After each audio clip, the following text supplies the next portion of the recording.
Hello and welcome to the Sporting Tribune today. We are back, everybody, and we got a great crew here tonight to discuss some Summer League stuff, the Kawhi Leonard multiple investigation with Groot Marvel mock-ups and all that different stuff. We got just a secret return from Aaron Donald, maybe, that nobody even knew about. I think we all know that he's coming back, but we have a lot of things to talk about here. I got John Browner. I got Demetrius Beav. We got David Bloom here in the corner. He's boldly rocking the Angels hat after Mike Trout went 0 for 3 in the All-Star game. We could talk about the All-Star game too. We might get to that. But we want to start off with the hottest topic. John, I'm going to go to you first. The hottest topic from Vegas. It's not AJ Debonsa. It's not Caleb Wilson. It's not Boozer. It's not Darren Peterson. It's Keaton Wagler. It's our guy. We've been watching. We've had these binoculars on. We've had you say all the way in on both him and Acuff, and we finally got some action from both of these dudes. So, John, that's true. Your initial thoughts on Keaton Wagler's first 3 games as a Clipper? Red flag. Okay. In a short, repeatable sentence that you could share with other people, red flag. I thought that throughout the top 7 picks, they all 6 of the 7 all showed you why they got picked where they got picked. 6 of the 7, whether it be AJ Debonsa just being Mr. Everything, whether it be Caleb Wilson looking like, hey, I should have been a number 1 pick. Y'all lucky I got hurt. Or whether it's Boozer's steadiness, which you knew would come. Whether it's Peterson's scoring ability, which we all knew he could do it. We just didn't know if he could play. And by the way, he's already out. Mikael Brown Jr., we knew he had quick twitch. We knew he was fast. We knew he'd get to the basket. Already out with a back injury. But that's whatever. But these are the things we knew. We knew Darius Acuff was a dog. We knew he could get to the basket. We knew he could run the show. We knew he was a volume scorer. These are things we knew. What we thought we knew about Keaton Wagler is that he could handle in the pick and roll, he could score in tight spaces, and he can shoot the ball. I didn't see enough of that to justify him being taken before the other 2 guys I've talked about being Brown and Acuff Jr. I just didn't see it. And so as I'm watching this, I'm waiting. And by the way, like I said, we've been salivating to see this kid play. And from this particular show, too much pressure on him in a summer league game. But by the way he performed, the intangibles were not there. The athletic ability, which he already wasn't high on, wasn't there. And so if you don't have those things, you need to be a dead-eye shooter. That wasn't there. So I would like to know, what the hell was Lawrence Frank looking at? What kind of Keaton Wagler must be a pimp. Because if it was his game at lunch, it was his interview that sold them, Buddy should be a pimp on the side. Because ain't no way they looked at tape. But they did have him in a workout against Keaton Fleming, who's smaller. They probably had some cones out there, and then they took him to dinner. So he will stay in the NBA. He's not trash. This isn't a Darko Milicic situation. He's not trash. But for where they drafted him, in the draft they drafted him, he feels like Darko. Beav, your thoughts on Keaton Wagler's first 3 games as a Clipper in Summer League? Trash. Trash. I'm just going to say it. And I know Clipper fans are going to be like, why are you doing this? You know how they like to be, right? But there were 3 eggs in this draft. Keaton Wagler is one of those eggs. And what do I mean by that is that at the 5th pick, you're not picking somebody that you're going to sit here and say is a project. As much as the Clippers have been going through with Kawhi, aspiration, PG, James Harden, you're picking somebody that's going to turn the page. And Keaton Wagler, you're telling me you're going to sit here and wait 3 years for a page to turn? By then, heads need to roll and people need to be fired. Straight up. Because if I'm looking at Keaton Wagler and I'm getting more excited for Baba Miller, who was drafted later in the rounds, that's a telltale of something is wrong with this 5th round pick. Now, Keaton is a young kid, 19 years old. I also think he should have stayed in college. If you knew that, you started a little bit, you wasn't ranked that high coming out and those type of things, I think you should stay to Illinois another year. But instead, he's here with the Clippers. We got to reap what we sow, and it's falling into the trap of him playing off ball, which I highly think that if you're looking at him as an off ball type of product player, you basically drafted a high end role player, and that's all I gotta say about Keaton Wagler. I'm sorry, David. Your thoughts on Keaton Wagler's first couple games? I mean, we talked about Great this a way to lot. start it with a sigh. With a sigh. We talked about this a lot. We've put so much pressure on who he's going to be, and it's only been 3 summer league games. But at the same time, when you look at this sample size and you look at how he has played against NBA level or G League level or summer league level competition, I don't care. These guys are playing in the league. And then you look at the 2 guys who are drafted after him, the guy who didn't fall right before him, who, man, the Bulls lucked out. I'm not going to lie. John, good for you guys. But you look at the way that he's played, Wagler's played. It's passive. He's tentative. He's hesitant. He's trying to get the efficient stats. He's trying not to ruin his percentages. Like, okay, if I make the right pass here, then we run the offense, it's like, we're not trying to win games. We don't need the Summer League championship. Show off. Be the guy. This is some of the easiest competition you're going to play against compared to being the 5th pick, being a top 5 pick, going into the league. Like, score. I don't care. Drop 40 points and be the most inefficient player on the floor, but like, the ball should be in your hands. I've seen what Kobe Sanders can do. I don't need him to ball out here. Look, man, all credit to him, all credit to the accolades, but like, I'm okay on Sean Padula hoops right now. It's okay. I don't need Padula ISO. I'm good. I promise. And like, yes, I really like the way Baba Miller has played. I think that he was a steal. I think Martinelli can be a solid role player. He'll probably find some minutes based on how wishy-washy this roster has been. But my takeaway, like John and Beav, we've talked about and they've talked about, is if everything else was gone, if Darius Garland, if whoever, if maybe Brandon Ingram, if all of these players left and you were left with the guy you drafted, are you comfortable with that guy leading your team? And I think that when you look at, we're drafting for fit, you're a championship level team or you're almost there and you lucked out with a high draft pick because of some trade you made 5 years ago. And now you're like, what's this last piece that we can get here? The Clippers aren't going to contend for at least 4 years unless some crazy free agency, then they still probably won't contend. So there's no point to draft for fit right now. There's no point to say, all right, in 5 years when we still have Darius Garland, you don't know what's going to happen. You don't know who's going to come at you and say, I love Darius Garland more than you do. Can I offer you this ridiculous trade? You don't know when Darius Garland's team is going to say, we can't play here anymore. You want to be able to set yourself up for the future, the real future, not clinging on to what you're trying to build. And as much as I respect moving off of Kawhi, if that even goes through, as much as I respect that and appreciate the way this team is no longer afraid to make these big moves to say, all right, we're done.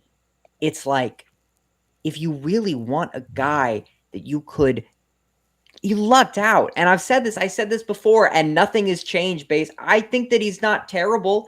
I like the shooting, but either Keaton Wagler is going to have to become aggressive and a scorer first. You don't got to be a triple-double guy. You don't got to go and score the ball.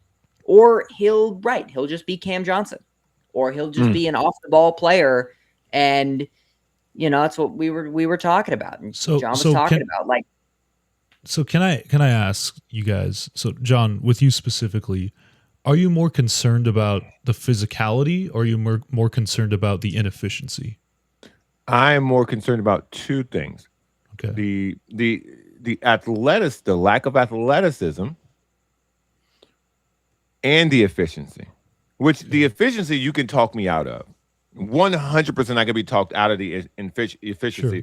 because it's the third summer league game. He doesn't have a feel for the league. And so when it comes to efficiency, you have to know in the offense where you're going to get your shots. And that's the hardest thing in summer league because Darius Acuff had 26 points in 26 minutes tonight, but he took a lot of shots and he lost by a lot of points. So where am I going to get my shots from within our offense? But if you look across the first 7 picks, I'm going to keep going back to the first 7 picks. We know where DeBonce is going to get his shots from because of his talent. We know where Peterson's going to get his shots from because he's going to do whatever he wants in Utah. We know where Boone's going to get his shots from because he's too steady and his game's already, printed out. The Chicago Bulls are going to be awful. They're going to let Wilson do whatever he want to do. Same thing for the Nets. Same thing for the Kings. The Clippers are going to be bad too. But where is he going to get his shots from?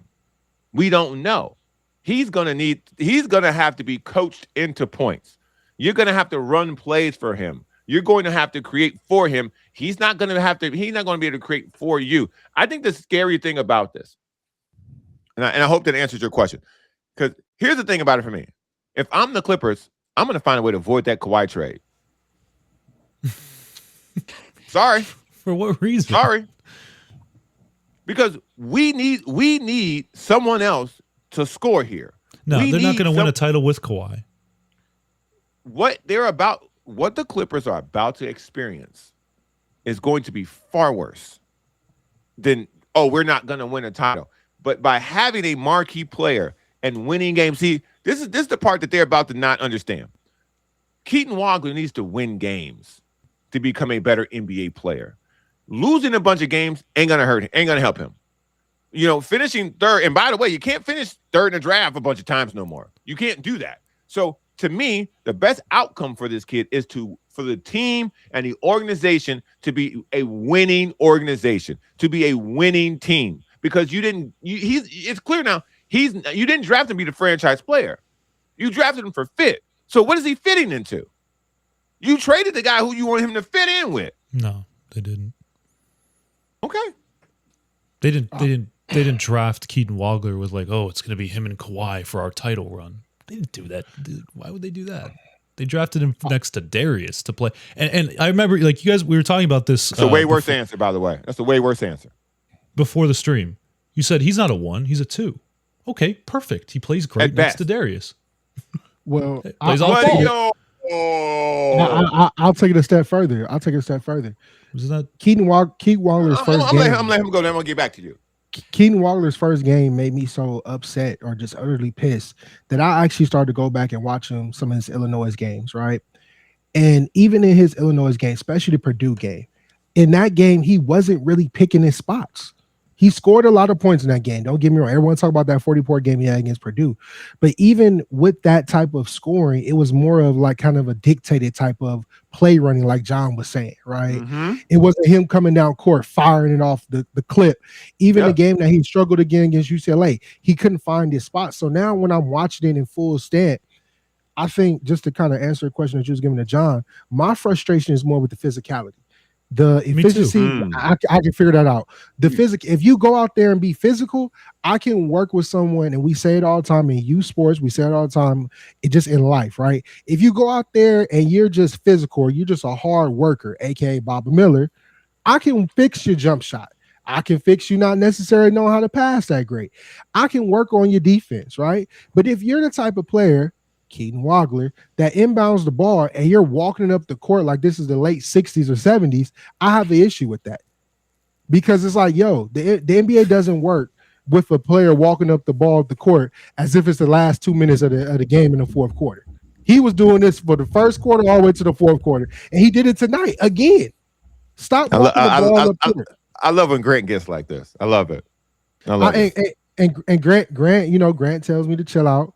But I have to do it because, again, what in the hell is Lawrence Frank looking at?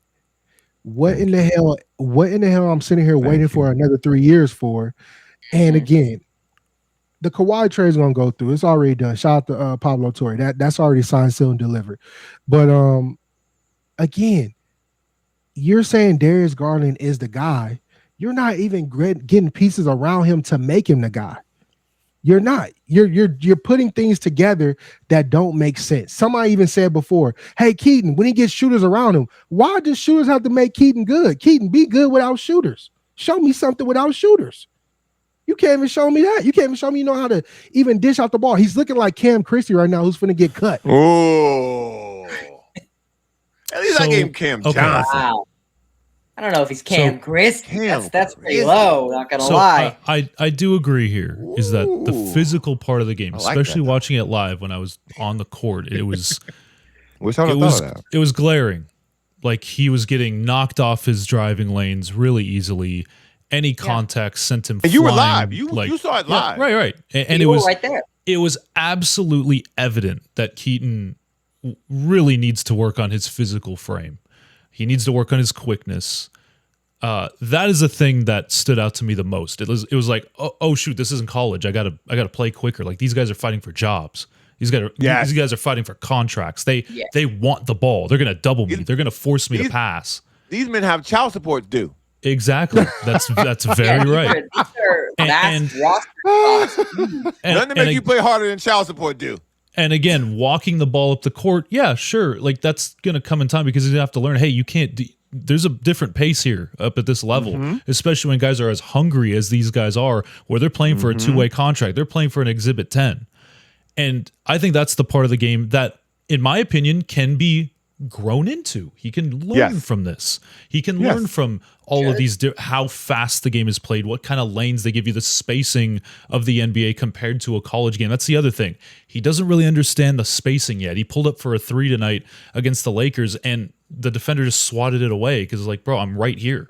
You can't just pull up over me right on now. Jump shots a lot. So the thing that is something he's going to in my opinion, he's learned it enough, even from game 1 to 3, to where he was snaking screens a little bit more. He was taking his time in the pick and roll. And again, he is a guy that can shoot the basketball. If there's one thing that Keaton can do right now, it's shoot the ball. I mean, we saw him pull up from a little bit past the 3-point arc and drain some shots.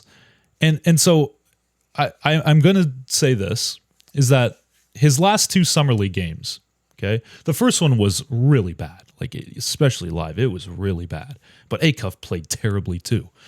But the last 2 Summer League games, okay, it's these last 2.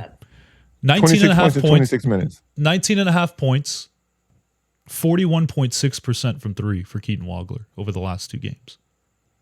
Okay, and it's only 2 games. But okay, do we care about efficiency? Does anybody here care about efficiency? No, not here. So my point here is that I'm not really worried about the shooting. The shooting will come. The physical part is the biggest thing for me. Like, this is a 19-year-old kid that looks like he has a high school frame that, yeah, in college it might have worked because those guys are at the collegiate level. You're playing against grown men that are going to be 20 to 38 years old, and now with LeBron in the league, 41 years old, that are massive human beings that you're going to have to go score on. And again, at 19, he's not going to be able to do it at a high clip, guys. He's just not. His rookie year is not going to be efficient. It's not going to be seamless. Okay. I heard everything you said, and you made some very good points. Here's the question that I have, and it goes back to what David said. If they fire Lawrence Frank, and that's that they are, because I'm not deep in their organization. I just have eyeballs. If they fire Lawrence Frank, the guy who comes in after him, this ain't my guy. This ain't my guy. So now you got a whole nother problem. If you're him, because now I'm speaking on his behalf. His learning curve appears to be a very high arc. He's going to need time. Shooting is timeless. Shooting, you can get hot for a week. Yep. Shooting, you can get hot for a game. Shooting, you could be the rookie that comes in and he just starts making shots. So now they start running plays for him, and he can get buckets. So he can have a good game once a week against a bad team on the second night on back-to-backs when guys aren't playing. And it's like a G League game out there sometimes in the NBA because that happens. But my question is, when you are looking at the outcome of the guys drafted behind him, because that's what this is about, the guys drafted behind him, their progress will reflect on him, which then, in fact, will reflect on the person who chose him. And by the way, the coaching staff as well. And so that's why, to me, his performance is a red flag. And like I said, I'll take it a step. I'll go right back to my Cam Christie point. Cam Christie came into the league early into the league, right? He was very about 19. He was frail, right? Same thing as Keaton Wagler. And what is Cam Christie doing right now? Fighting for a job. And it's crazy to say that Keaton Wagler is not going to be fighting for a job because, of course, he signed a long contract. But I'm looking at that as literally a shadowing figure in the light to show that, okay, we believed in Cam Christie. He could shoot the ball when he was in Minnesota. He was doing his thing. It sounded like Keaton Wagler is following the same path. He could shoot the ball. We had a high curve. But again, the development didn't take place with Christie because he didn't get playing time. So it goes back to John's point again. How is Keaton Wagler going to get the playing time to actually develop to be somebody? And this is where he's fallen into the trap of being a 3-and-D specialist. His defense is good. I'll give him that. His defense was good. But the physicality is driving me crazy. It's not that hard to put your head down and just drive to the hole. Sean Patula was doing it at a high clip. It is for him. He's not the same guy as like Padula's a quick twitch small guard that can fit into, like Keaton's a long underside, he's not physical, he's not strong, so he's gonna have to like navigate his way and snake his way to get to the rim. Like he's not a quick twitch guy. He's just not right now. And Grant, I'll say this: they lied to me. He put on weight. He did this. That weight ain't looking like he put on nothing. Like he got some Ritz crackers in his pockets. He got on the scale and put some Ritz crackers in his pockets and say he gained 5 pounds. I could do that. Like it's like a bucket full of lies. And I feel like us as Clippers reporters, us as Clippers fans should not be spoon-fed these lies no more. It's lies. I mean, we see. David, go ahead and finish it before we go to segment Think about it this way too, right? And we just watched from, the other side of what used to be the hallway for the Lakers. We just saw Cam Carr play, his behind off multiple times this summer league. And you have guys like Baba Miller, who's played really good. They have a chip on their shoulder. Their narrative going in is, you should have drafted me higher. You took all these players instead of me, and now I'm going to show you why you shouldn't have. But the entire narrative around Keaton Wagler, which as much as you as an athlete want to stay off of social media, everything seeps in. You'll figure it out. The narrative is, it should have been this guy and this guy over you. You were taken too high. Not too low, but too high. So you're not playing with that mental, like, they're gonna say they wasted. They're gonna say they took too low on me. Now you're playing with, oh God, am I allowed to be here? Is this too much for me? That imposter syndrome is gonna seep in, and the way that he's played so far, without confidence, without really an ability to control the offense, without decisiveness, I mean, unless he finds some personal and physical growth, it's gonna be hard when he's constantly looking up at the Acuff Kings stat sheets. And while they're not going to look mighty efficient either, the points will be there. Bruh, do me a quick favor while we're at break. Everybody go and look at the last 5 number 5 picks. Trash. We'll let you guys do that at the break. We're going to take the break here on the Sporting Tribune today.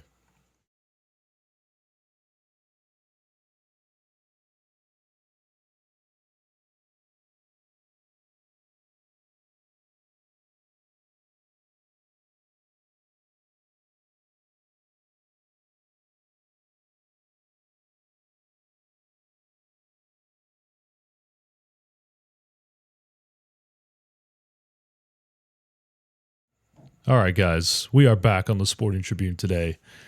Do you guys have any other thoughts on Keaton Wagler besides all of the ones that we've been talking about?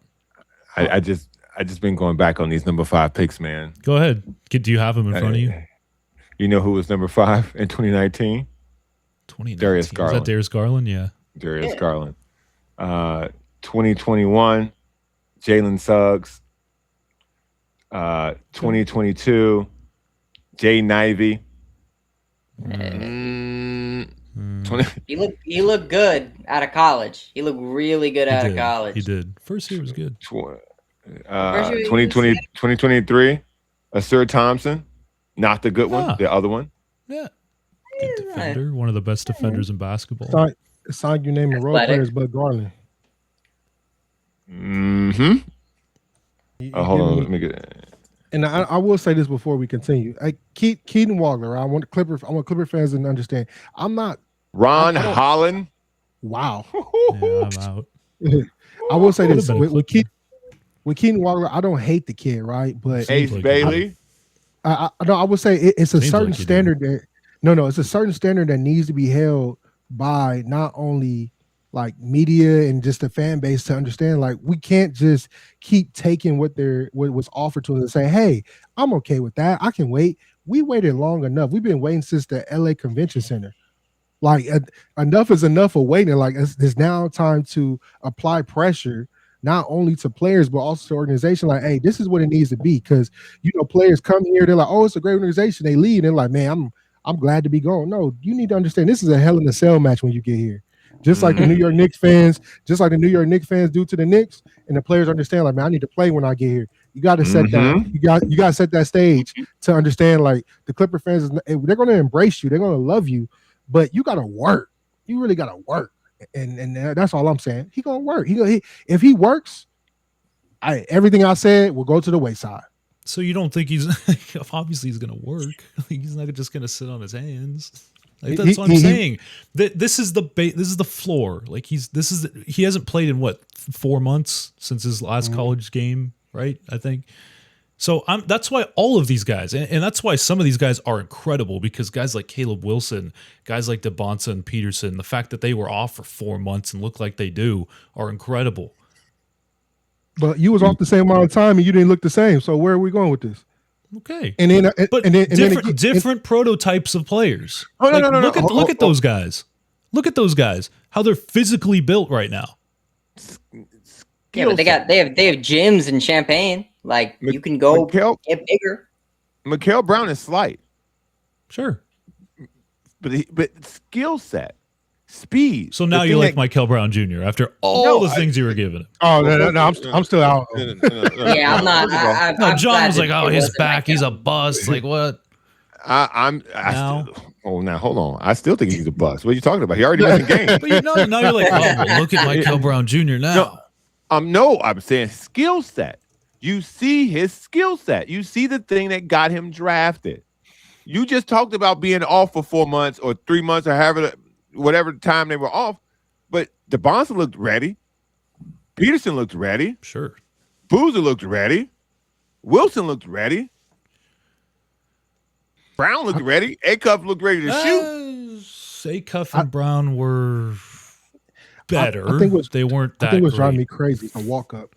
That walk up the floor stuff drove me so much insane, because I'm like, as a coach, right? We looking at our first game, cool. Game 2, when he was balling, he wasn't walking the ball up the floor. I'm like, all right. Game 3, I said, he doing it again. I'm finna go there. It's like a parent, right? You tell them to don't soon, you want to take your belt off. I told you to step. I told you. I don't know why we're overreacting to 3 summer league games for anybody. Nobody? Like literally anybody. Can I actually? Okay, let me just say this and then we can move on. I'm not overreacting. I think we all are on this panel. I told you. No, me and Beav told you. Trash. Yeah. So I'm not. I'm not overreacting. So I'm going to note that. Please, all cap me. All cap me. I felt this way from the very beginning. I said this from the beginning. He was the wrong person to take there. What I have seen in the short amount of games, very small sample size, you are 100% correct. This is a small sample size, but I didn't like the sample to begin with before I tasted it.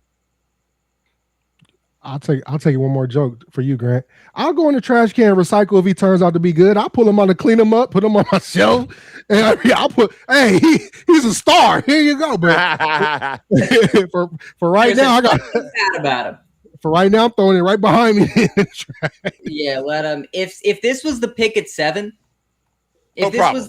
even 6. Oh. That's 2 Right? spots back. Who cares? But it's 2 Come spots on. back that are It's consumed by 2 spots. guys. That are But if he was at 7, now he's really good. As opposed But to no, number no. 5. it would have been better value if he was on. at 7, or if you traded back and you got him at that value, because you know he would have fallen there. Because If the he other was 2 at- teams weren't seeing the fit that Al Frank was seeing.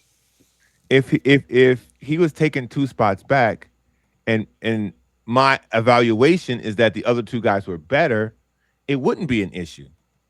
But because But you guys just mentioned Burries, the guy that was taking it 10. You mentioned I didn't say about no Burries. No. Burries look good. Though, by the way. I didn't say about no Burries.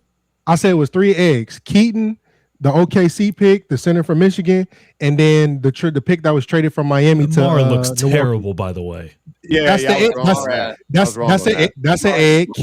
Keaton's an egg, but he hasn't cracked yet. He better than Mara though. He better than Mara. Mara looks Lord Jesus. Lord Jesus. Oh, Mara looked of all the picks, he looked the worst by a mile. And look, I'm not a big the Bulls have Noah Osengay. They trying to you talk about somebody trying to force feed somebody something. They trying to force feed you this kid that like you a foster child and you ain't ate in months. It ain't gonna happen, bro. He already got benched in the second game of the summer league. You benched the previous regime's last lottery pick. So listen. I was wrong about Mara. I'm sorry. Yeah, bro, I thought he was. Well, but here's the thing again. Like, we're making these assumptions after 3 summer league games. No, we got to. This is what. Why do we got to? Why? So okay. No, Grant. Okay, see now you almost made me curse. So you tell me, you think after what you saw from Mara, you can develop that? You think they can develop that in OKC? What you saw? Yeah, because like some of them were just like bad decisions, like really dumb mistakes, like mental, like IQ things, like behind the back pass after an offensive rebound. Like, don't do that. When you get into the room and they're like, hey, don't do that anymore. Grab the rebound and go back up. Hey, listen, the shot blocking is fine. Yeah, he's going to be a good shot blocker. The offensive stuff. Remember, we brought up that workout where he was doing sidestep threes. You see any of that, John? Hey, anybody see it? We see it in summer league. No, nobody did.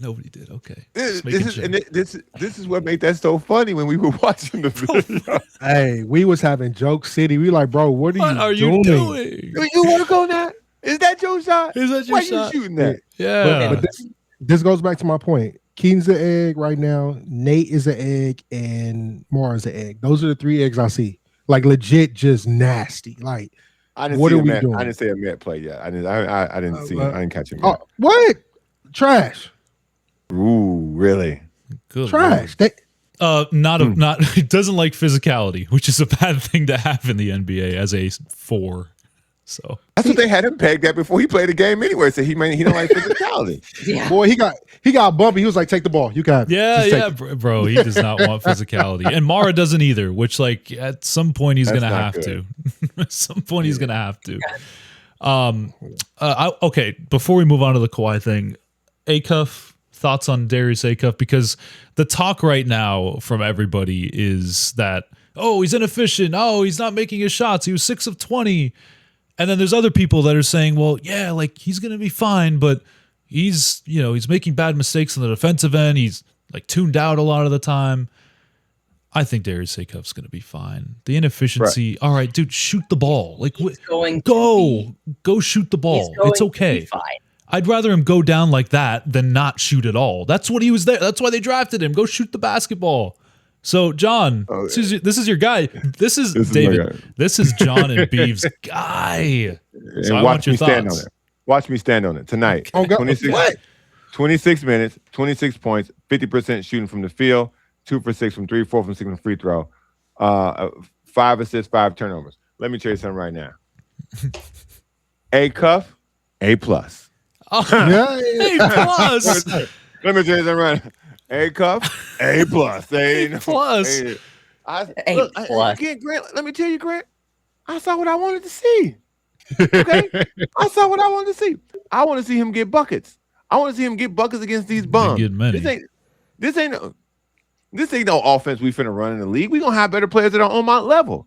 They gonna know how to set a screen. They gonna know how to roll. They gonna know how to space the floor. We gonna have guys who can knock shots down. We gonna have real NBA players on where I'm going. This is just for me to work out. And I'm working out. Yeah, man. Listen, his defense in some of these games, boy, it was laughable. It was laughable. It was pretty I saw a couple of plays where they shot, the ball was like actively moving, and he was walking in the opposite direction, not even looking at the ball. Like, some of it was beautiful. I ain't gonna lie, y'all. Some of this stuff that I saw him do on defense was like, bro, James Harden is so jealous of what you're able to do right now. Okay. But again, that can get worked on. I think he out like, I'm out here to score. I'm out here to shoot. Let me get these buckets up. You want me to pass? Kobe Bryant treatment. Get the rebound. Beef. This is your guy too. You guys been raving I about Acuff. Oh man. Hey, listen, if you have lived to see James Harden ball, you can live with seeing Acuff do what he's doing in Summer League right now. Thank you. One thing that I liked about Acuff, and now again, I'm like, it's something so small. Acuff, when it comes to inbounding the ball, he runs to the guy and said, "Give me the ball." Oh. He doesn't mind being the head honcho on the court. That alone shows me that anything you do offensively, I know you're gonna be head down going to the cup. I know you're gonna be physical. You might get you. Do you have any barking noise on this show? Do we have any? We got any dog special effects? Man, I'm telling you right now, he is the type that the efficiency is gonna come. Right, again, that's gonna come down the line. Defensive wise, right? Does he get lost defensive wise? I can teach that. But all the other intangibles that he's coming with, I love it. That's why I can live with him throwing his 20 points. He can shoot 1 for 20. As long as he got 20 points, I'm happy with it. I'm on board. Because you got that fight in you. You're not walking the ball up the court. You're barking. You're taking step back three. Mm-hmm. It's going the basket's going to get big in time. And Acuff, you my guy. Again, what John said, Acuff is A+. There we go. Bang. Put it on his t-shirt. Put on the shirt. T-shirt. All right. Go ahead, David. Okay. So look at him shaking his head. Don't be mad. Look, I believe that when it comes down to Keaton Wagler and Darius Acuff is the better scorer. I think, of course, you can say things about size and defense, but Darius Acuff is the better scorer. And now we're going to go through this season, and you're going to look at the numbers, and the numbers from Acuff, as good as he can be, will be inflated because, contrary to what John believes, he will have free reign on that offense. They will let him do whatever he wants. He will be able to take as many shots as he wants, and the efficiency will come. I think he's a fantastic scorer. I think he makes up for whatever size problems there are. I get it. Like, I get what people are saying when they say, oh, the fit here, the fit there. I see where that thought process comes from. But at the same time, when you have a player that is much more of a first look than a run plays for, I don't feel like I have to run plays for Darius Acuff. I feel that if I give him the ball, he's going to go find his shot. And there have been a lot of players I've liked that way. I think that Darren Peterson does what Acuff is doing, just at a higher level. Yes. But even having some of what Darren Peterson can do, maybe smaller, sure, different level. He's not going and slamming it on three guys. But that scoring and that choice, it's the mental, right?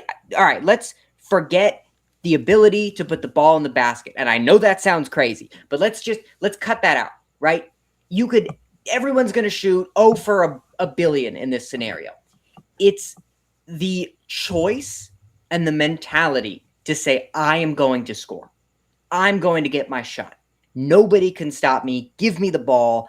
I'm going to put this ball in the hoop. Versus saying, oh, well, I hope the plays run right for me. And oh, no, I don't know. I'm not that open. Here, you take it and score. Oh, that was a good bucket. Hey, we got 2 points out of the play. Like, no, I don't care. I want you to take the ball and say, I'm going to score. And if you shoot, I want him to play. I want somebody to play like peak 2024, what was it? Anybody remember when Kevin Porter Jr. was on the Clippers? Oh yeah, 24-25 year. He played the game like I am the best player on the floor. He still does, by the way. It's just in Milwaukee, so nobody knows. Like I'm Luka.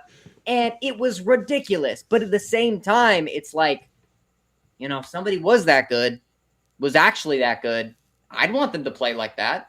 I'd want the ball glued to their hands and they take all these shots. So it's the mentality. It's the intangibles that, sure, you're undersized. You are playing against SEC talent in the NBA. In college basketball, which is Power 4, Power 5, whatever you want to call it in college sports, is still no joke. It's not the NBA, but it's still no joke. He's fighting for it. And now you've added this fuel to his entire career that's saying, not only were you not drafted 5 where you should have been drafted, even the Nets didn't take you. The Nets looked at you and said, like, we're all talking about, the Clippers passed on him. So did the Nets. Like, imagine how more mad we would have been if the Clippers, the Clippers got the 6th pick and Acuff was still on the board and they still didn't take it.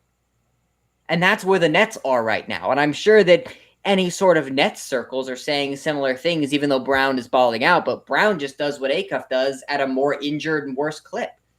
So, yes, his numbers will be better in his rookie season. And yes, that won't tell the full story versus Acuff versus Wagler. But when it comes to you take everybody else away, Lawrence Frank gets fired, Ty Lue's gone, Darius Garland's traded, Brandon Ingram is no longer in LA again.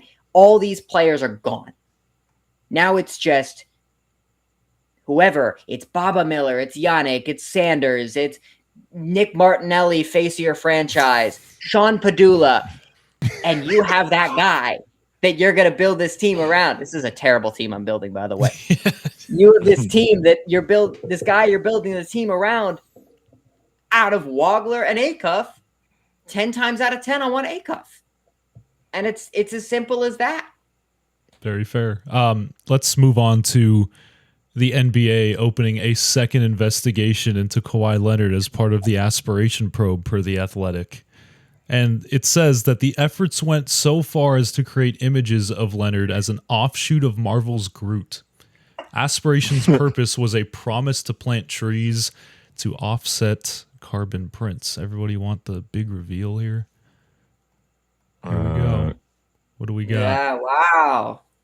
This is when remember when AI first started and people were trying to make these mashups back in 2023? Yeah. Oh yeah. Oh, look at how cool this is. That's exactly what this is.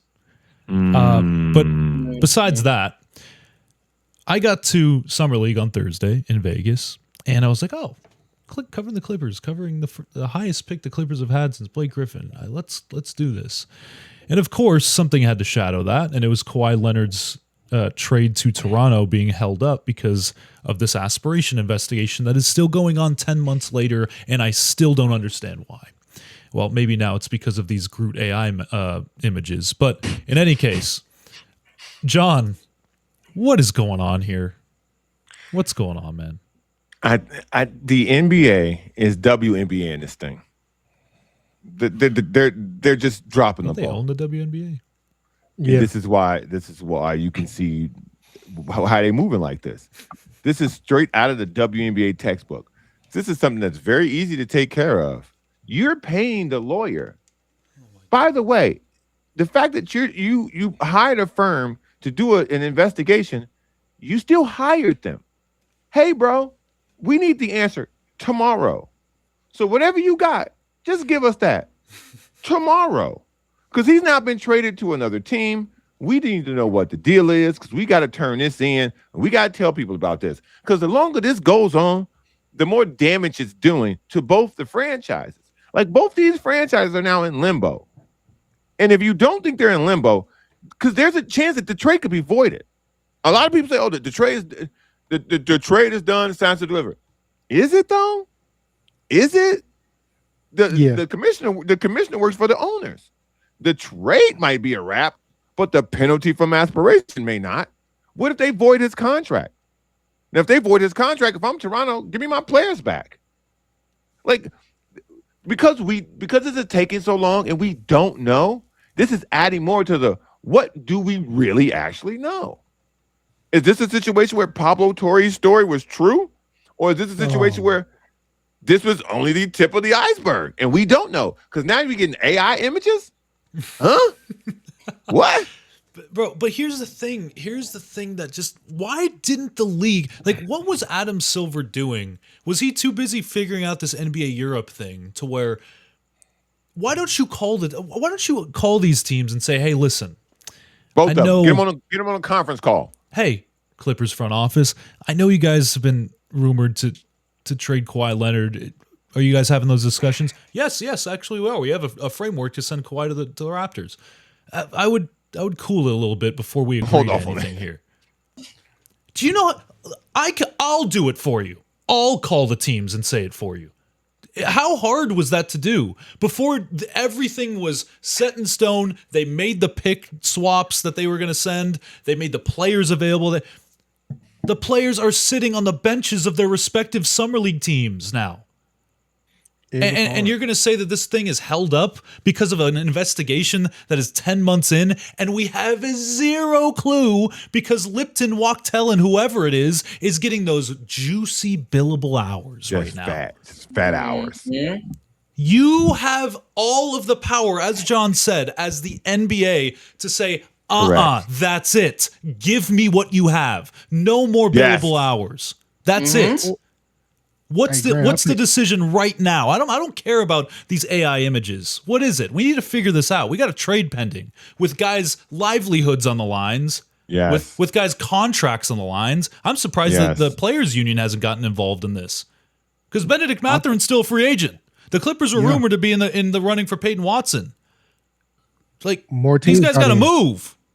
More teams got to get the Payne Washington discussion. And I'll take it a step further. Has anyone really sat down and actually took in consideration that this is Steve Ballmer's punishment? Because you think the league it did creep into my mind. It's maybe this is the punishment. This is the punishment. Just hold on a minute. Just hold on, because you think the league is really going to funnel this bill. That bill is coming from Steve Ballmer. Steve Ballmer is paying for every single month that's sitting here and taking place. And the reason why I say this, the trade is basically signed, sealed, and delivered, is because the utmost extreme is going to be the voiding of the contract. Which, if you void the contract, I feel like it's going to open the floodgates of more teams pointing out certain things, right? But the main thing is the suspension of games. It could be 40 games, it could be 20 games. Why would I trade for a player that always has a history of like to sit out games? This is like giving him free vacation time, right? But because he's gonna go on vacation with that 40 games. Oh God, he's gonna go on vacation. But I will say this: it's something that has caught my attention, and it's been overlooking this and all this good stuff. Uncle Dennis is fired. He's no longer here. So why are we holding up this trade when the main person that was behind the whole situation is fired? Maybe you did fire him because of this. All right, well, hold on. Before we get to any other discussion, I'm going to end the terrestrial radio portion, and then we'll get to a post show where we can talk about this. So thank you guys on the radio side for tuning in with us. John Browner, Demetrius Beaver, David Bloom. We'll see you guys in the next one.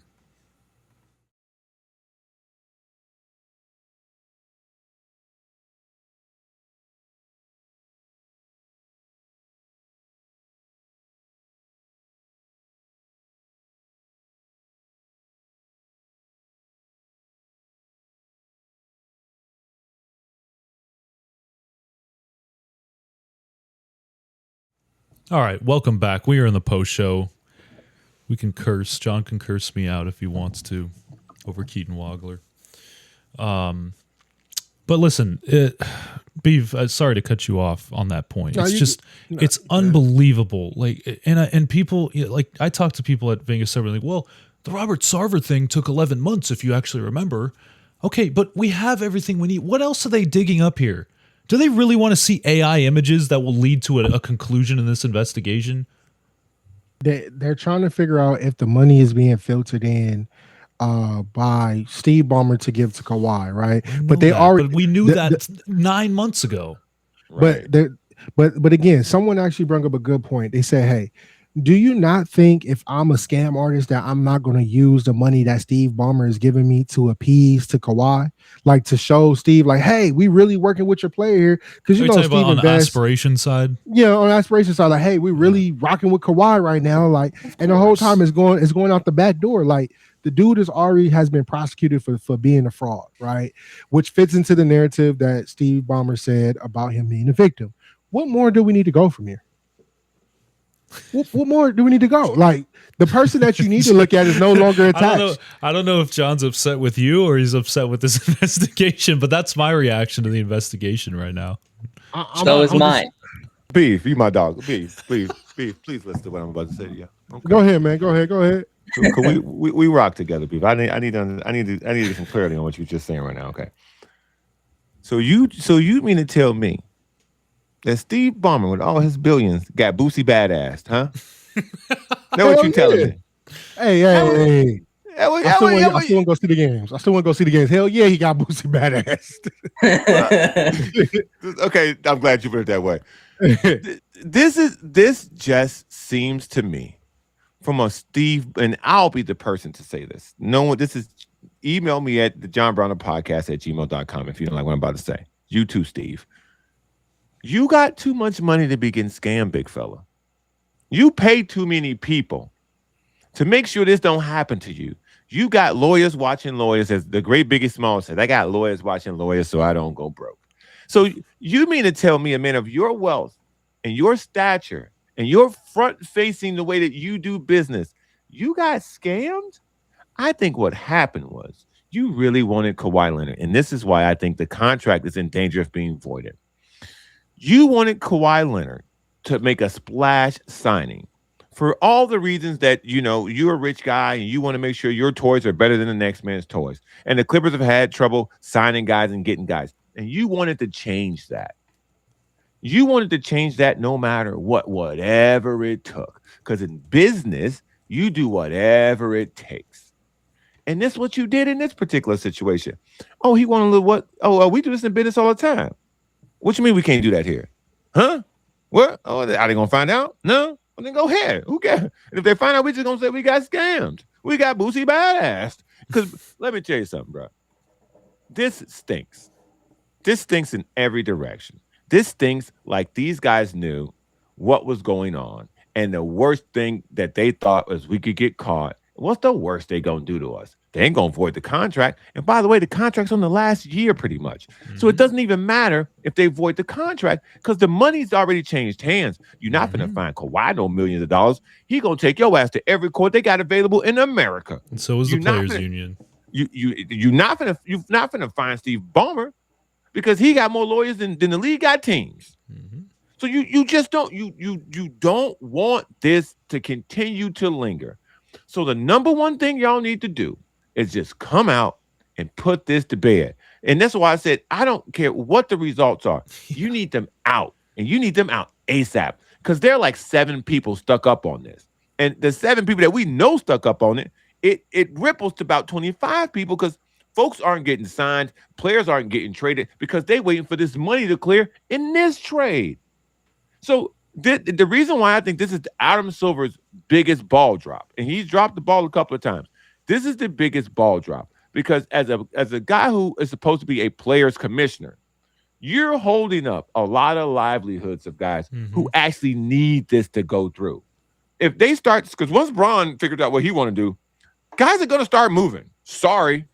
And you're going to have a couple guys left out in the cold doing 1-year deals for vet minimums because they were waiting for this to get worked out. And so now they got you ain't got $20 million here. You ain't got $25 million for Peyton Watson. A lot of guys going to lose money because of this. And to me, that's why I think Adam Silver absolutely dropped the ball in this situation because the Clippers got caught with their pants down.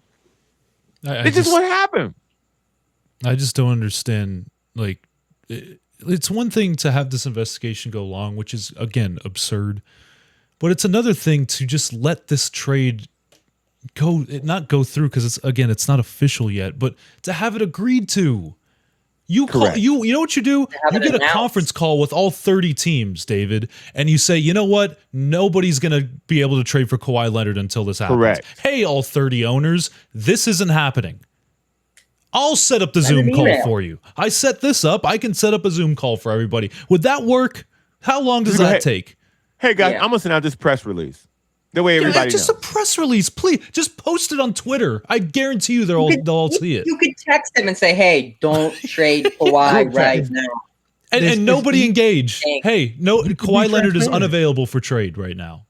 Yeah, you can be transparent, and that's what I just don't get. Because the thing is, I feel like we're not having a true free agency. Everyone's either in limbo because of Kawhi or LeBron James. They literally got the free agency by the balls right now. Yeah, and nobody like a few trades went through, but of course it's like tomato for tomato. No knock on those players, but it's nothing jumping off the page. Outside of Jaylen Brown. Yeah, Jaylen Brown. Jaylen Brown thing hit, but the NBA, they like the chaos. They like the free agency in the offseason. No. It seems like they do, though, John, doesn't it? It seems like they do because they would have had it resolved. It wasn't. I was going through a few things. Shout out to Tomir. He was saying that they trying to get it done by summer. That's what Adam Silver was saying. Oh my God, the summer. Isn't it summer now? It's summer over. When the summer after the finals, we're gonna do it. That's what I just put up. I put up his quote that he said today, right before the Clipper game happened. I'm hopeful that it will wrap up this summer. The league did not pause the trade. The parties to the trade made a decision. What do you mean the parties of the trade made the decision? So if the trade is not paused, why is it not being processed through? That's why I said it's done. It's done. But if they made the decision to pause the trade, why did they make the decision to do the trade and announce the trade and have Brandon Ingram and Grady Dick in the Clippers facility and sitting on the bench? Kawhi's sitting at Raptors games. If the trade is, if the team, if Adam Silver is telling the truth, stay with me. If Adam Silver is telling the truth, which team paused the trade? Right. The Raptors. It had to have been Toronto. It had to. So now, what do they know that would cause them to pause the trade to bring an NBA champion, their only champion, to bring that man back into their building? Why would they pause the trade unless something in this is coming at some point that will be so massive that they're like, well, wait a minute. No. We need plausible deniability to get out of this. So we're going to have to pause this because something's in that. Something's in that y'all don't know that we, through our 2-week investigation, we found out. We found something out in 2 weeks. It took y'all 10 months. Yeah. It's like, did they know in 2 weeks what the NBA didn't know in 10 months? And listen, this is the other thing. Hold on, David, before you go, I'll let you go. But Adam Silver says that both the Raptors and the Clippers made their trade agreement involving Kawhi Leonard, knowing that this investigation was ongoing and it was the team's decision to stall it. He said the issues were well known to the teams. I don't think any of this information should have been a surprise to anyone involved. But didn't you just say that the NBA didn't pause it? So if the teams were in full understanding and you didn't pause it, what is happening, Adam? Who's lying? Somebody's lying here. Somebody's lying. David, sorry to cut you off. David, go ahead. No, I was just going to reiterate on all of this about, so if the Raptors found this out now, they didn't see anything else before in the 9 months that they were doing this? Yeah. They made that. So you're cool with announcing you're cool with agreeing to the trade, announcing the trade, getting all of your fan base hyped up for the best player pretty much to ever suit up, your only champion to come back. And now you're like, I don't know if that's a good idea. Like maybe that wasn't a good idea before you agreed to the trade. So this is what I think happened. I think the Clippers lied to the Raptors. And the Raptors said, oh, you know what? Let us put our guy on it. Yeah, we'll agree to the trade. Let us put our guy on it. Let's put our guy on it. They got to come back in 48 hours. Hey, no. Listen, I read this thing. It took me a couple of days, but I read it. Y'all can't do it. Y'all better put this on hold. Y'all got to put this on hold. They lied to y'all. This is way worse than what they told y'all. Because the Clippers are probably like, hey, man, listen. It's going to be over in a week. It's been going on for 10 months. How much longer can it go on? Listen, this thing's pretty much wrapped up. as Beav said, let's put this trade to rest. Yeah, we all good. You good. You good. You get your guy. We get some guys. Y'all won the trade. We let y'all win the trade. It's all good, baby. Don't need to worry about it. Throw some couple picks in there. We call this thing a day. Toronto's like, really? Yeah. No, we talked to David, man. Don't even worry about it, dog. It ain't, it ain't a little water under the bridge, a little slap on the wrist. We gonna be all right. We talked to David. We talked to him. Okay, so listen. Trust us. Trust us. You good. So Toronto's guy came back with an all cap text. Oh, hell no. So here's my thing though. If Kawhi wasn't traded to the Raptors, I don't think this process would have been sped up where we have Adam Silver talking about it and where we have all these people saying what's going on. I really think that this trade pushed them to be like, oh, we should probably, get going here, guys, right? This would have been a training camp. This would have been a training camp. I want to know who's working on this. Who are the attorneys? But you got to remember though, isn't and Grant and John, y'all can step in and quote me if I'm wrong. There's someone on the Raptors that's on the board of governors, right? With the NBA? Yes. The owner? Yes. So he's the one speeding it up. He's the one that can make a decision. He knew what was going on. So he's really telling Adam, dog, speed this up. Like, we'll pause it to be respectable because, of course, investigation going on, all that. He's trying to throw that smoke and mirror like, hey, pause it so we don't look like we just took him back in. But the board of governors knows what the hell is going on because they have to have the say of what's going to shake down. So he knows what's going on. That's what I'm telling you. So, but I feel like he's still going to process it through, but there's going to be a catch on the back end to where I'm telling you right now, it might not be Kawhi contract getting voided. It might not be crazy picks being snatched away from the Clippers, but Lawrence Frank or somebody else going to have to sit down. I feel like they might be suspended on the back end. Somebody going to have to pay. Somebody going to have to pay. And I know because finding the Clippers tens of millions of dollars is not going to do nothing. Lawrence Frank is going to be in charge because isn't the GM's job to talk to the agents and get everything solidified? It depends on how your organization is ran. It's a group. But it's a group, but the main head of the group, which we all be yelling at, is Lawrence Frank. Well, at the end of the day, you can't fire Steve Ballmer. So at the end of the day, Kawhi fired his guy. Kawhi fired his guy and Uncle Dennis. So this may be a situation where they come to the Clippers and say, "Hey, man, he got to go. You got to fire somebody. You got to fire somebody, Ballmer, because we can't. Everybody just can't keep jobs after this, man." But they bring in an assistant, consultant to help with the group from the Kings. From the Kings, yeah. No, he was there last year. He was there last year. Yeah, but still, it's like somebody got to get fired. I just think after hearing Adam Silver contradict himself. I think the Raptors found a lie in what they were told about this trade. And that may have been from two places. That may have been from Adam Silver, and they may have been from Steve Ballmer and the Clippers. They may have felt betrayed. Because, again, when this trade got in the works, they put their – because I guarantee you when this started, they didn't think Kawhi was available. But when Kawhi became available, they jumped on it. They 100% jumped on it. And then when they got wind of what their investigation came back with, they were like, yo, wait a minute, timeout. Now, because you can say whatever you want to say publicly, but they made that trade way too fast because we heard about it and then it was done. Period. Look how long Peyton Watson's taken. Look how long Jaylen Brown took. Look how long Giannis took. We heard about it and then it was done. This was like a span of a couple of days. And that's all the amount of time it took for the Toronto Raptors in their investigation to be like, whoa, wait a minute. We're going to pause this trade. I'm not going to dish y'all publicly. But as far as the league goes, y'all need to protect us. So don't put this trade through because if he gets punished, now we got to rewind way too much. Way too much. And so I think the Raptors got lied to. They caught the Clippers in a lie about the level of corruption that was in this deal. And that's why, and they paused the trade. And Adam Silver is doing the thing as the commissioner. He's lying. Okay, hold on. When this, I went back a little bit. On July 9th was when this trade was announced that it's being on hold. And the Raptors made a statement, by the way. Both the Clippers and the Raptors put out an official statement to the media. The Raptors said, the NBA league office informed us that as a result of the ongoing investigation involving the Clippers, we would assume the risk of any potential outcome of the investigation impacting Kawhi. in light of this, we will wait until the league's investigation is complete. So didn't Adam Silver just say that he didn't pause the trade? But then the Raptors said that you did.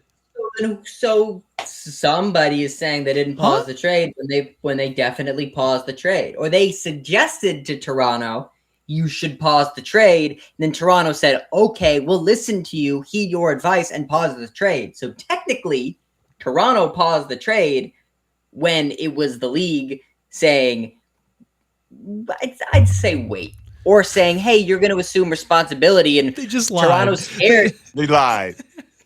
Somebody lied. I haven't proved. Somebody's lying. They lie. It's in black and white. It's in black and white. This is the problem when you lie live on television and then you lie in a press release. Because at some point you'll say something and people will just cross-reference both comments to each other and then they don't line up. And at this particular point, what Adam Silver is saying, whether it be via press release or whether it be in this press conference, he's lying. He is lying. So I feel like he don't want the Clippers. I'm gonna take it a step further. I feel like Adam Silver does not want to punish the Clippers in a way it should be punished. That may be true. He may be doesn't true want, because, like John said, he's a players he's a players commissioner. He is. Not even a players commissioner. If you void a player's contract, what are the hell are you saying to any other player that any out That's there? what I'm saying. The players union is going to have a feel. And you want to open that can of worms? You want to have two of them? You have two investigations open now? Because the players union is going to be like, he needs to get his money. Sorry. He signed that contract. Right. You signed the contract. We'll see you in court. Yeah. And then what's going to happen is they're going to sue the Clippers and they're going to sue the NBA. So you're going to get two contracts. So he might be in favor of this, knowing the way he get down. He wants money. I just think at this point, this is doing way more harm than good. This is hurting the NBA's image, and the NBA already has an image with whether it be, gambling at this point, looking at these FBI files and how these guys were out here basically just, like what? Going crazy in the back rooms, okay? Bro. And when I first heard this story, I'm like, Chauncey Billups at a poker game, shooting his shit with a bunch of dudes. What's the big deal? Buddy, 6 months later, I'm like, bro, these motherfuckers going to prison. All these motherfuckers going to prison, all caps, bars, orange jumpsuits, picture from the side, from the front, from the other side, bend over and cough, prison. Go watch some Malik Beasley highlights and you'll see. And what was really also, there's another thing. If we're going to investigate this, investigate Gary Trent Jr. and that handshake deal that apparently 64 million for a 1.8 point per game. Like, I'm exaggerating, but come on now, not about a lot. Million?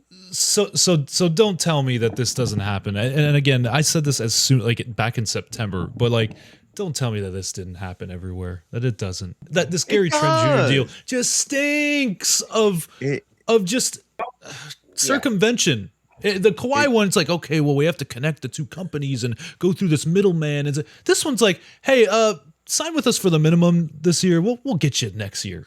The problem with this is the NBA allows this when it's in-house. The Aspire situation went out-house. There's a third party, yeah. Correct. And because now there is that looks like a cover-up against everybody. There are some things that the teams do that it's all wink, wink, nod, nod. We all know you do this. We know you do that. And so it's like college football. We know everybody's cheating. And the only time we ever really get in trouble is when somebody gets a recruit. Y'all stealing our recruits. Y'all double cheating. We single cheated. So we finna rat y'all out. And that's what this feels like. Because this Gary Trent thing, bro, this shit ain't no way, bro. Ain't no. This is like Bronny getting a 4-year deal from the Lakers. Ain't no way, bro. 4 years, 100 mil. I'll say this too. 64. Think of it like this. Think of it like this. If you come at the Clippers, like you said, right, the third party thing, aspiration thing, right? Mm-hmm. I think now they're putting more of a cap on who is going to be allowed in this NBA circle. 100%. Because that aspiration CEO got in, and you see what he was doing. He blew the spot for everybody. And I think it was said before. Piss in the soup. I think it was said before, and not like somebody said anonymous, like basically didn't put their name on anything. Anonymous said that other teams do this at a high clip. how do you think certain players stay in certain cities for so long? Mm-hmm. You're not staying there off the base of a contract, especially with some cities, the way that they tax. I'm getting my money behind the scenes. Yes. Like, think about all the commercials, everything that's going on. These are things within cities that they know is going on, and it's like, I'm telling you right now, you void that contract, you stop this trade, all hell is breaking loose in NBA. The NBA, each team has a principal owner, and then they got about 15 to 16 other people who own these teams that you don't know what they look like. You never heard them. You couldn't pick them out of a lineup, and the person could be owning 40% of the team. You won't know what they look like. They got other businesses. They got lots of other businesses within that, or within the Clippers organization. There are probably 8 or 9 people with other businesses, billion-dollar businesses. And the Lakers are a great example of that. What Mark Walters does and the amount of money that they make now in business, the amount of owners that are now involved with the Los Angeles Lakers. You can have somebody on that team get a deal with toothpaste. And you go, well, that's a weird deal. Why are you getting him $5 million a year to be the spokesperson for toothpaste? Well, the owner, the 3% owner of the team, this guy owns a toothpaste company, Colgate. He's Colgate. He's a Colgate great grandson. Like fuck. Like, but when they tell you this happens all the time, because it does, because now the type of people, these are not mom and pop ownerships. This ain't the Buss family no more. The people owning these are venture capitalists. And so their money goes wide ranging and very deep. And so they're involved in everything. And so now it'll be hard to now keep some of these guys out now, because the evaluation on these teams are so high. You can't have a regular person run a business no more. And if just Jeff Bezos buy the team or Elon Musk buy one of these teams, these folks ain't got that kind of money. So you need 10, 12, 15 people to buy these teams. And when you do that with this much money, billions upon billions upon billions of dollars, these people have interest in businesses in other places that cross with these players. Mm-hmm. And you have to ask yourself, too, what does the NBA want the result to be? What do they want the result to be, and how can they get themselves there? And so this investigation takes so long because they're trying to find the way that they can get the answer and the result that they want, rather than the one that feels the most justified. Yeah. Logical. Because you void a contract, you find a team, you take draft picks, you open up a cesspool that you don't want to have to deal with, nor do you want attached to your name. So it's, what do I want the answer to be? How do I want this to fall out? And what can I do to spend 10 months to find a way that when I announce that nothing's going to happen and everything's fine, it looks believable, regardless of what's actually happened? I want to funnel my way towards, well, the answer is yes, they got tricked and everything's fine, and the trade's going to go through, and Kawhi's contract's not going to get voided, and no picks, no fines, or, just for the sake of it, we'll fine here, but no one's ever going to think about that little money compared to them. And it's, how do we get there? And the NBA has a really bad look because there is genuinely zero transparency. Everything feels like a smokescreen for something else, and every new piece of information that it's been 10 months, the Clippers looked like they were like, how can we get rid of this guy as fast as possible? How can we offload this guy as fast as possible? And now a second investigation. It's all just deception and distraction and lies. And it's like, if there was something to find out, you'd find it out. Or if there was something that you were okay with coming out, it would come out. Either you found something out and you do not want anyone to know, so you are finding every way possible to sweep it under the rug and lie and pretend like this isn't a thing, or you didn't find anything and it's over. But either way, it's hurting too many people that are not involved in this, will never be involved in this, or are involved in their own things, and those are so in-house that you haven't even figured them out. I just thought so funny to real quick when everybody was talking. Have y'all heard about the StubHub thing? I'm just gonna tie this all together. StubHub CEO allegedly went public, and then they found another shell business underneath, in which they was buying tickets and selling the tickets on StubHub. Bro. That's basically what you're looking at with this Clipper situation. And basically what we're looking at is that the NBA let aspiration come in. The Clippers bought into it. It was a little shell, and the money was being floated in. So now it's like, yo, they blew our spot. Just like the gambling situation, they blew our spot up allegedly, and now we got to sit here and figure out to make face. And like I said, you got reporters like Pablo Torre that's going to keep digging and digging and digging. Every point that he makes does not connect, so we could just stop it there. Because Pablo, the way you're turning into like a lawyer that doesn't know how to let up. It's turning in real sickly. It's becoming a lawyer that doesn't know how to let up, and it's just like, just let it play out. Everything Pablo, you did your research. Congratulations, you did it. Let it ride, Because I'm tired of getting a Clipper breaking news, and you like, oh my god, Here he comes. The eyes. Here he comes. Or this. Why would he do that? Or hamburger or something. but it's just funny. That stuff. Aspiration blew the spot. The main honcho behind the whole thing was fired. So now, what are we looking for? All right. Well, the last thing I'll say about this is that all of this, Biggie was right. What do you say? John mentioned a Biggie song. Or who mentioned a Biggie song? John. I got lawyers watching lawyers. I love the song "Mo Money, Mo Problems," and every day I understand that song even more because all of this revolves around the dollar bill and money. The StubHub thing, the Kawhi thing. StubHub thing's wild. That is StubHub wild. thing. That is absolutely wild. And you know what? I'm not surprised. It's crazy. When I'm paying that much money for tickets at Rams games and all Dodger games, I am not surprised. Getting it with all the fees. Yes. So we're going to end the show because I got to edit this and get it to our radio platforms. But all revolves around that little dollar bill. Good night, America. Number on the screen. Good night, America. Take care. Thank you for tuning in. We went into a little law section here. Beav, John, David, awesome show, fellas. You guys are the best. We'll see you guys in the next one.